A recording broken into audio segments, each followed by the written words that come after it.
जय हिंद फ्रेंड्स, स्वागत है आपके अपने यूट्यूब चैनल में। तो कैसे आप सभी? उम्मीद करते हैं बहुत ही अच्छे होंगे, बहुत ही मस्त होंगे और बहुत ही ज़बरदस्त भी होंगे और आप लोग अपनी परीक्षा की तैयारी बहुत ही अच्छे तरीके से कर रहे होंगे, ठीक ना। तो देखिए, मैं काफ़ी दिन बाद इस यूट्यूब पे वीडियो अपलोड कर रहा हूँ, ठीक ना। तो इसके पहले मैं कहाँ था, क्या कर रहा था, तो मुझे कोई काम था इसलिए वीडियो अपलोड नहीं हो रही थी, ठीक ना। तो आज से यानी कि आज से आप लोगों को अब डेली ऑब्जेक्टिव जो क्वेश्चन हम करा रहे थे वो सारे के सारे आज से रेगुलर मिलना स्टार्ट हो जाएगा, ठीक ना। और टेलीग्राम चैनल भी ज्वाइन कर लीजिएगा, जो वीडियो के डिस्क्रिप्शन में लिंक दिए हुए हैं, ठीक ना। तो देखिए, हम लोग लेक्चर 4 यानी फिजिक्स हम पढ़ा रहे थे, ठीक। फिजिक्स में objective question chapter by chapter करा रहे थे, ठीक। तो हमने लेक्चर 4 तक ले कर लिया था, ठीक। हमने कहाँ तक कर लिया था, लेक्चर 4 तक हम लोग देख लिए थे। लेक्चर 4 का मतलब क्या समझाए थे कि लेक्चर 1 में हमारा फिजिक्स का पहला चैप्टर होगा, लेक्चर 2 में दूसरा चैप्टर होगा और ये लेक्चर 5 है, ठीक। तो लेक्चर 5 में अध्याय 5 यानी चैप्टर नंबर 5 लेकर आए हैं, ठीक। जिसका नाम है विद्युत धारा का चुंबकीय प्रभाव। क्या नाम है? Magnetic effect of electric current, ठीक। इससे काफ़ी ज़्यादा ऑब्जेक्टिव क्वेश्चन पूछता है, ठीक ना। तो इस ऑब्जेक्टिव क्वेश्चन को आप लोग एक बार याद कर लीजिएगा, ठीक। तो ये फिजिक्स का है, ठीक। फिजिक्स का है, ठीक ना। फिजिक्स, और फिजिक्स में पूरा 6 चैप्टर है, ये 5वां चैप्टर है, ठीक। कल हम छठा चैप्टर करा देंगे और उसके बाद हम लोग केमिस्ट्री स्टार्ट करेंगे। उसके बाद क्या करेंगे? केमिस्ट्री स्टार्ट करेंगे, ठीक। तो देखो, जो बच्चा ये 2026 में जो बच्चे एग्जाम देने वाले, ये उसके लिए है, ठीक ना। 2026 में जो बच्चे एग्जाम देने वाला है ये उसके लिए है, ठीक। तो चलिए हम लोग अपना क्वेश्चन देखते हैं, काफ़ी ज़्यादा बात हो चुकी है। तो चलिए सबसे फर्स्ट क्वेश्चन देखते हैं हम लोग और समझते हैं कि सबसे फर्स्ट क्वेश्चन है क्या और कह क्या रहा है, ठीक ना। तो देखिए, सबसे पहला क्वेश्चन कर रहे हैं कि किसी सीधे चालक में, ध्यान पूर्वक समझिएगा, किसी सीधे चालक में धारा की दिशा को, यानी कि कोई सीधा चालक है और उसमें धारा की दिशा और उससे संबंध चुंबकीय क्षेत्र की दिशा, यानी कि उसमें जो है सीधे चालक में धारा की दिशा और उसी से संबंध जो है चुंबकीय क्षेत्र की दिशा किस नियम से ज्ञात किया जाता है। तो पहलका में है फ्लोमिंग के वाम हस्त नियम, ख में है फ्लोमिंग के दक्षिण हस्त नियम, ग नंबर में है मैक्सवेल के दक्षिण हस्त नियम और घ नंबर में मैक्सवेल के वाम हस्त नियम। तो इसमें से राइट आंसर कौन सा हो जाएगा आप लोगों का? तो राइट आंसर आप लोगों का हो जाएगा मैक्सवेल के दक्षिण हस्त नियम, ठीक। ये आपका राइट आंसर हो जाएगा, मैक्सवेल के दक्षिण हस्त नियम, ठीक ना। देखो, क्वेश्चन ठीक से समझो कि किसी सीधे चालक में धारा की दिशा और उससे संबंध चुंबकीय क्षेत्र की दिशा किस नियम से ज्ञात किया जा सकती है। तो मैक्सवेल के दक्षिण हस्त नियम से, ठीक ना। मैक्सवेल के दक्षिण हस्त नियम, ठीक। नेक्स्ट देखते हैं 2 नंबर क्वेश्चन। 2 नंबर क्वेश्चन क्या कर रहा है? 2 नंबर क्वेश्चन कर रहा है कि किसी विद्युत धारावाही सीधी लंबी परिनालिका के भीतर चुंबकीय क्षेत्र, किसी विद्युत धारावाही सीधी लंबी परिनालिका के भीतर चुंबकीय क्षेत्र शून्य होता है, इसके सिरे की ओर जाने पर घटता है, इसके सिरे की ओर जाने पर बढ़ता है, सभी बिंदुओं पर समान रहता है। तो इसका राइट आंसर हो जाएगा कि इसके सिरे की ओर जाने पर घटता है। क्या हो जाएगा? इसके सिरे की ओर जाइएगा आप लोग तो ये इसका मान जो है घटेगा, ठीक। नेक्स्ट देखते हैं 3 नंबर क्वेश्चन। 3 नंबर क्वेश्चन कह रहा है कि निम्नलिखित में से कौन किसी लंबे विद्युत धारावाही तार के निकट चुंबकीय क्षेत्र का सही वर्णन करता है, ठीक। तो इसका राइट आंसर हो जाएगा आप लोगों का 3 का राइट आंसर हो जाएगा आप लोगों का चुंबकीय क्षेत्र की संकेंद्रीय क्षेत्र रेखाओं का केंद्र तार होता है, ठीक ना। क्या? देखिए, क्वेश्चन ठीक से समझिए, कह रहे कि निम्नलिखित में से कौन किसी लंबे विद्युत धारावाही तार के निकट चुंबकीय क्षेत्र का सही वर्णन करता है, ठीक। निकट चुंबकीय क्षेत्र का सही वर्णन करता है। तो इसका राइट आंसर हो जाएगा चुंबकीय क्षेत्र के संकेंद्रीय क्षेत्र रेखाओं का केंद्र तार होता है, ठीक ना। क्या होता है? तार होता है, ठीक।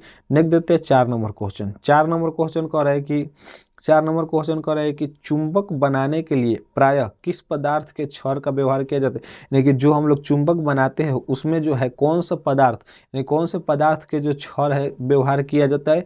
तो इसका राइट आंसर हो जाएगा आप लोगों का नरम लोहा। नरम लोहा का हम लोग उसमें उपयोग करते हैं, ठीक ना। नेक्स्ट देखते हैं 5 नंबर क्वेश्चन।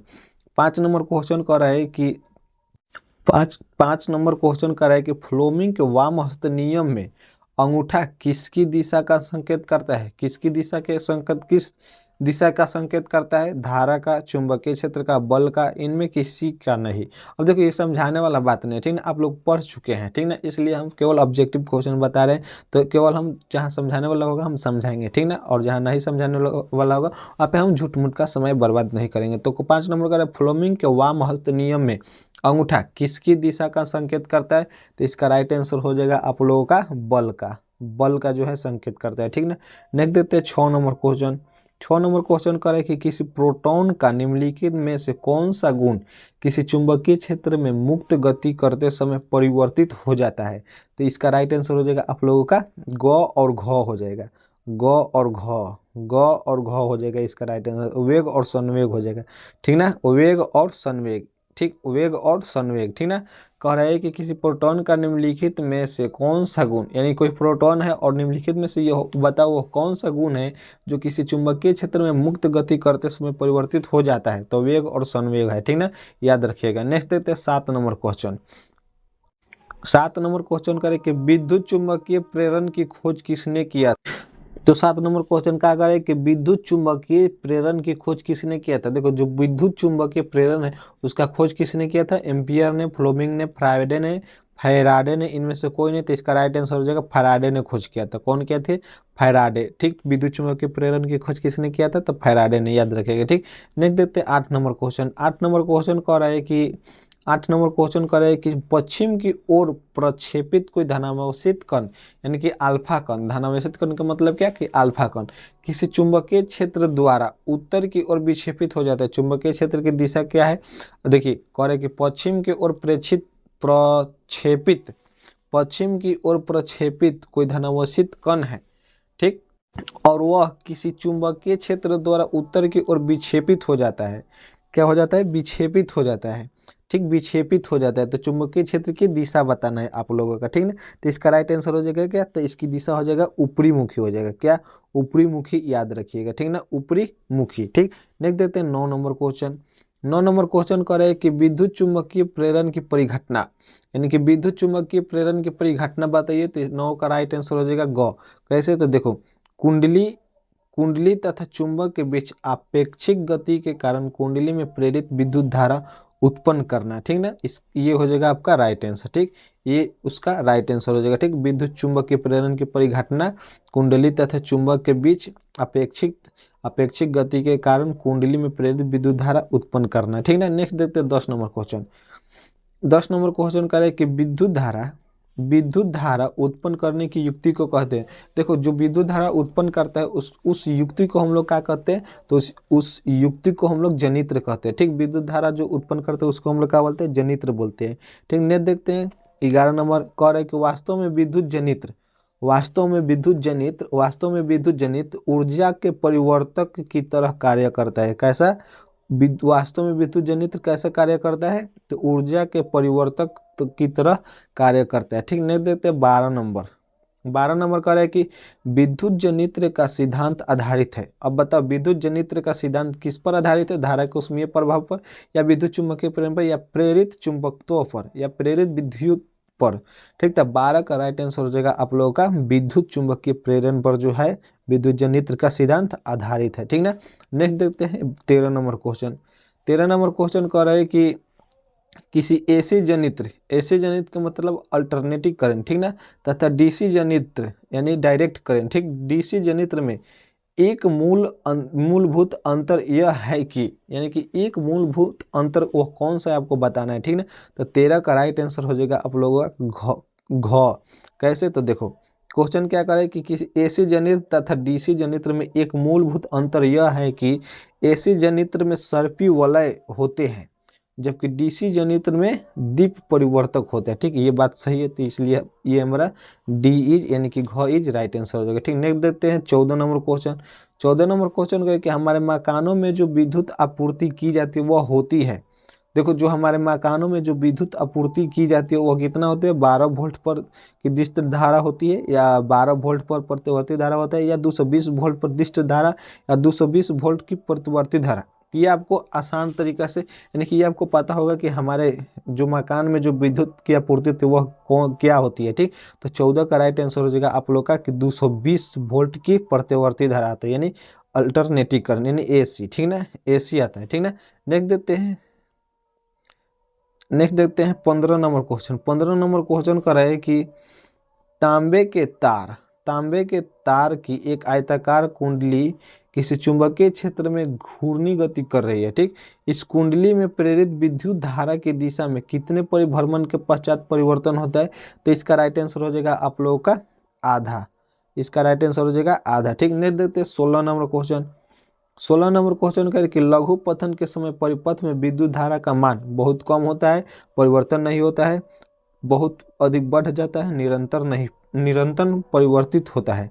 ठीक, परिवर्तित होते हैं। तो इसका राइट आंसर हो जाएगा 16 का राइट आंसर हो जाएगा आप लोगों का ग, यानी बहुत अधिक बढ़ जाता है। ठीक, बहुत अधिक जो है बढ़ जाता है। ठीक, नेक्स्ट देते हैं 17 नंबर क्वेश्चन। 17 नंबर क्वेश्चन करें कि घरेलू उपयोग के लिए विद्युत की आपूर्ति होती है।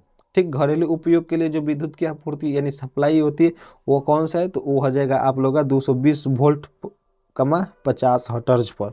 ठीक, 220 वोल्ट 50 हर्ट्ज पर। नेक्स्ट देखते हैं 18 नंबर क्वेश्चन।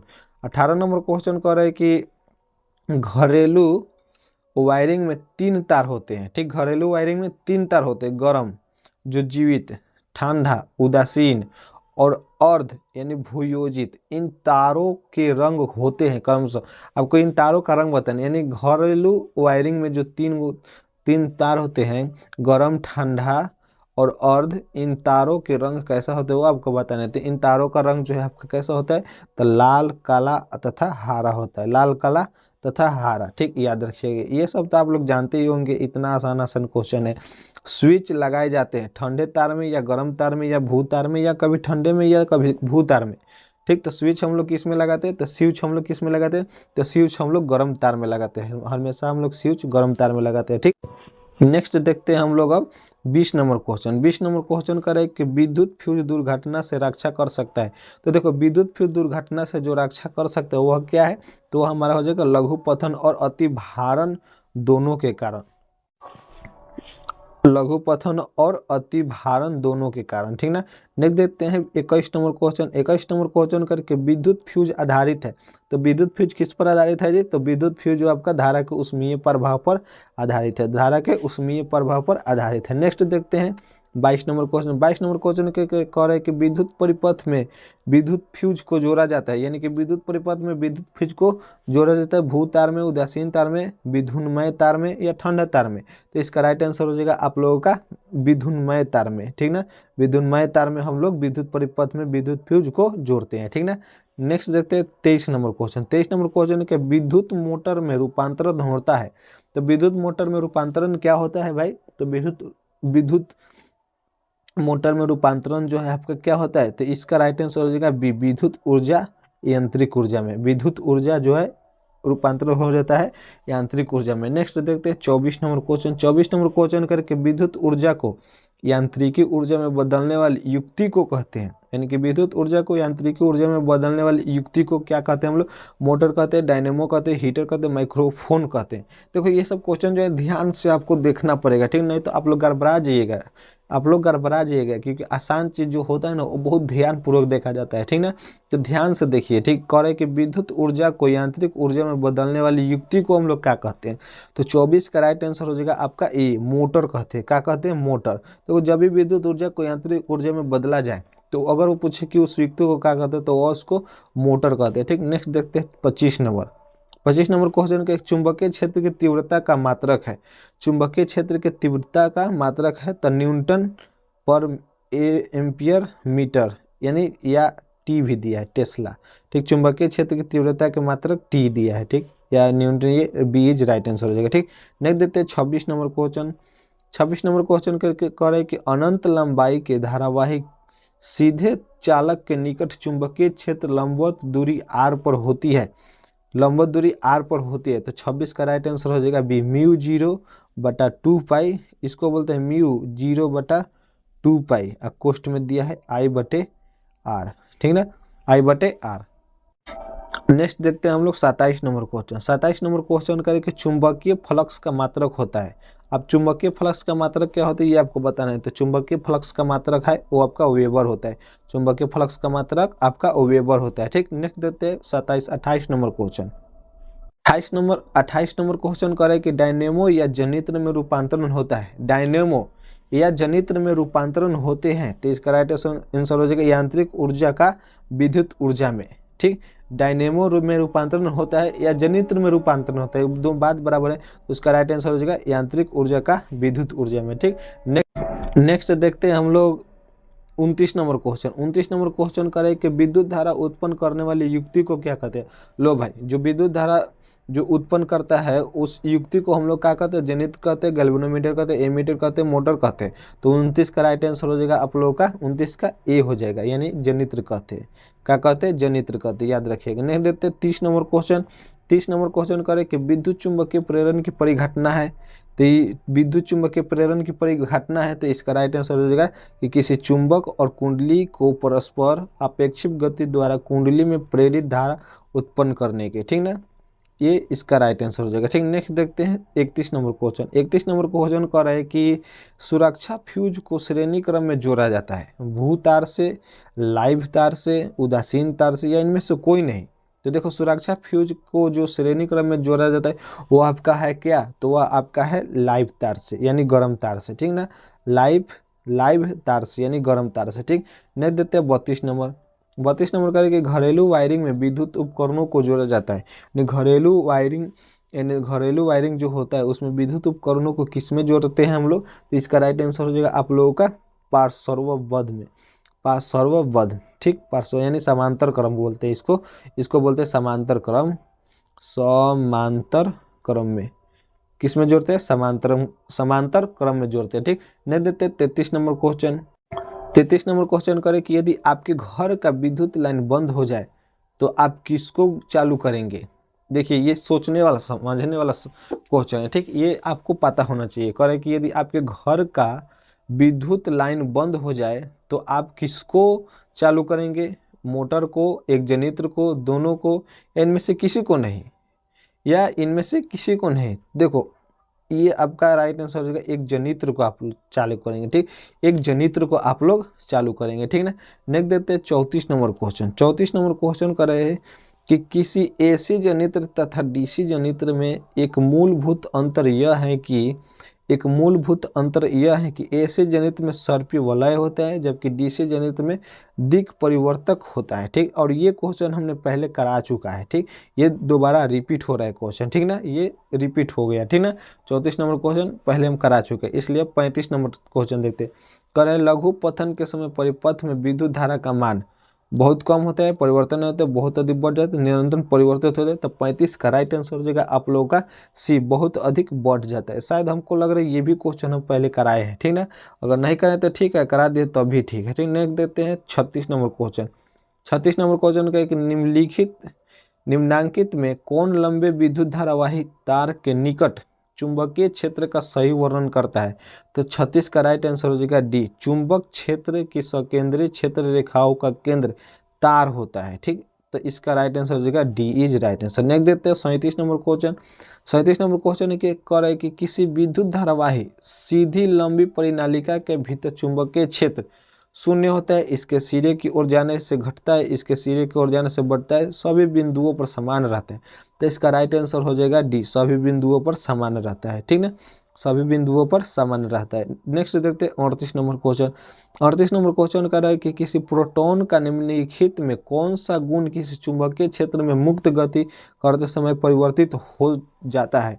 तो 38 का राइट आंसर हो जाएगा सी और डी हो जाएगा, सी और डी, यानी कि वेग और संवेग हो जाएगा, वेग और संवेग। ठीक, और ये क्वेश्चन हमने पहले करा चुका है। ठीक, हम करा चुके हैं ये क्वेश्चन पहले। ठीक ना, कि किस प्रोटॉन का निम्नलिखित में कौन सा गुण किसी चुंबकीय क्षेत्र में मुक्त गति करते समय परिवर्तित हो जाता है, तो वेग और संवेग। ठीक, नेक्स्ट देते हैं 39 नंबर क्वेश्चन। 39 नंबर क्वेश्चन करें कि पश्चिम की ओर प्रक्षेपित कोई धनावेशित कण यानी अल्फा कण किसी चुंबकीय क्षेत्र द्वारा उत्तर की ओर विक्षेपित होता है, चुंबकीय क्षेत्र की दिशा क्या है, चुंबकीय क्षेत्र की दिशा क्या है। तो इसका राइट आंसर हो जाएगा 39 का राइट आंसर डी, ऊपरी मुखी। ठीक, और ये भी क्वेश्चन हम पहले करा चुके हैं। ठीक ना, ये भी क्वेश्चन हम पहले करा चुके हैं। ठीक, नेक्स्ट देखते हैं 40 नंबर क्वेश्चन। 40 नंबर क्वेश्चन करें कि तांबे के तार की एक आयताकार कुंडली किसी चुंबकीय क्षेत्र में घूर्णी गति कर रही है। देखो, कोई तांबे के तार है और वो आयताकार कुंडली है जो किसी चुंबकीय क्षेत्र में घूर्णी गति कर रही है। ठीक, इस कुंडली में प्रेरित विद्युत धारा की दिशा में कितने परिभ्रमण के पश्चात परिवर्तन होता है? 2, 1, आधे, 1/4। तो इसका राइट आंसर हो जाएगा आप लोगों का सी इज राइट आंसर, आधा। ठीक, आधा हो जाएगा। ठीक, नेक्स्ट देखते हैं 41 नंबर क्वेश्चन। 41 नंबर क्वेश्चन का कह रहा है कि घरेलू विद्युत आपूर्ति करने वाले एसी आवृत्ति होती है। ठीक, घरेलू विद्युत आपूर्ति करने वाले एसी आवृत्ति होते हैं। इसका 41 का राइट आंसर हो जाएगा बी, 50 हर्ट्ज। एच जेड का मतलब होता है हर्ट्ज। ठीक, ह ट और ज, हर्ट्ज हो जाएगा। ठीक, नेक्स्ट देखते हैं 42 नंबर। अरे ये क्या, ये तो फिर 41 नंबर आ गए। चलो रिपीट हो गया क्वेश्चन, 41 नंबर देखते हैं। 41 नंबर देख लिए, फिर एक और 41 नंबर देख लेते हैं। कह भारत में उत्पादित एसी कितने समय के पश्चात अपनी दिशा उत्क्रमित करती है? फिर से समझो, भारत में उत्पादित एसी कितने समय के पश्चात अपनी दिशा उत्क्रमित करती है? तो इसका 41 का राइट आंसर हो जाएगा आप लोगों का, 41 का राइट आंसर हो जाएगा बी, 1/60 सेकेंड, 1/60 सेकेंड। ठीक ना। नेक्स्ट देखते हैं 42 नंबर।